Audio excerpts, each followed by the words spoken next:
আমরা তো খুব ভয়ে আছি, খুব ভয়ে আছি। আমার পুরো টালি ভেঙে দিয়েছে, পুরো এসি ভেঙে দিয়েছে, কি বলবো বলুন। আলবেলা বিরিয়ানি আছে, ঠিক আছে, আলবেলা বিরিয়ানিতে দুজন এসেছিল খাওয়ার জন্যে।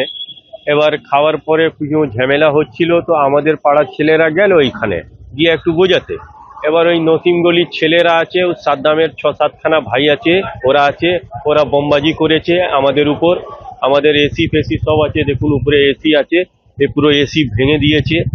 এবার একটা দোকান, বিরিয়ানি দোকান নিয়ে বারবার একটা সমস্যা হবে, সেটা তো ভালো নয়।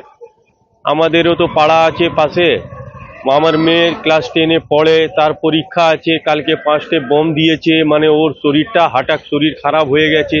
এবার কি বলবো বলুন। এবার বারবার বিরিয়ানি দোকান নিয়ে একটা ঝামেলাটা চলছে, এটা তো ঠিক না। একটা বিচার করে প্রশাসন এইটাকে একটা টাইম দিয়ে দিচ্ছে, রাত্রে 11টা 11:30 নিকট বন্ধ করে দিই। বারবার 2-3টে অবধি খোলা থাকতে আড্ডাবাজি হচ্ছে, 2টোর সময় কে আসে খেতে?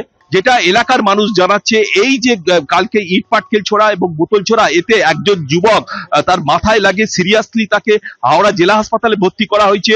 এই ঘটনায় দুজনকে গ্রেপ্তার করা হয়েছে। তাদের বিরুদ্ধে রায়োটিং অর্থাৎ গন্ডগোল পাকানো এবং যে বোমা, এক্সপ্লোসিভ অ্যাক্ট, বিভিন্ন ধারায় পুলিশ মামলা শুরু করেছে।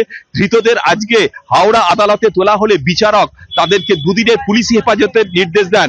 গোটা ঘটনার তদন্ত শুরু করেছে হাওড়া থানা এবং এই ঘটনার পেছনে কে বা কারা আছে তারা খতিয়ে দেখছে।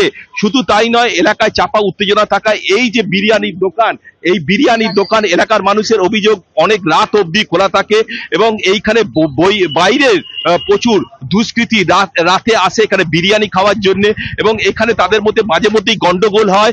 এলাকার মানুষ কিন্তু এই নিয়ে ক্ষোভ প্রকাশ করেছে। এই আমরা যেখানে দাঁড়িয়ে রয়েছে এই মুহূর্তে টিকিয়াপাড়ার বেলিলিয়াস রোড, সেখানে সামনেই একটা বিরিয়ানির দোকান রয়েছে, যার সামনে পুলিশ পিকেট বসানো হয়েছে। এই বিরিয়ানির দোকানেই কিন্তু দুজন যুবক বিরিয়ানি কিনতে আসে, যেটা অভিযোগ তারা মদ্যপ অবস্থায় ছিল এবং তাদের মধ্যে বিরিয়ানি কেনার পর তাদের মধ্যে গন্ডগোল শুরু হয়ে যায় এবং তারা যে পান পড়া খেয়ে পিচটা একজনের গায়ে ফেলে। এই নিয়েই কিন্তু দুজনের মধ্যে মারামারি শুরু হয়ে গেল বিরিয়ানি খাওয়ার পরই এবং এরপরই কিন্তু পাশের পাড়া থেকে বেশ কিছু যুবক এইখানে ছুটে আসে। দুপক্ষের মধ্যে গন্ডগোল পেতে যায়, প্রথমে হাতাহাতি, তারপর বোমাবাজি এবং বোতল ছোড়াছুড়ি এবং ইট ছোড়াছুড়ি। বিভিন্ন জায়গা থেকে প্রচুর পরিমাণ ছাদ থেকে ইট পড়তে থাকে, মু এবং এখানে বোতল পড়তে থাকে। এই মুহূর্তে এখনো কিন্তু বোতল ভাঙা পড়ে রয়েছে এবং ইট চারদিকে ছড়িয়ে ছিটিয়ে আছে।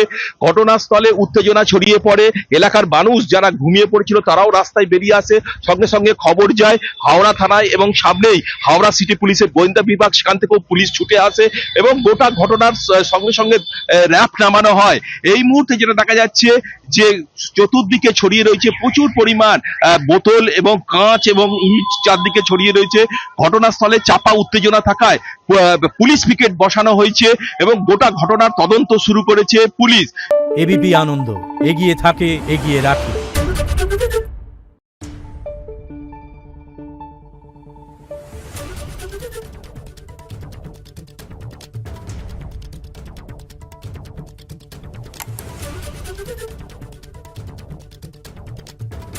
Thank you.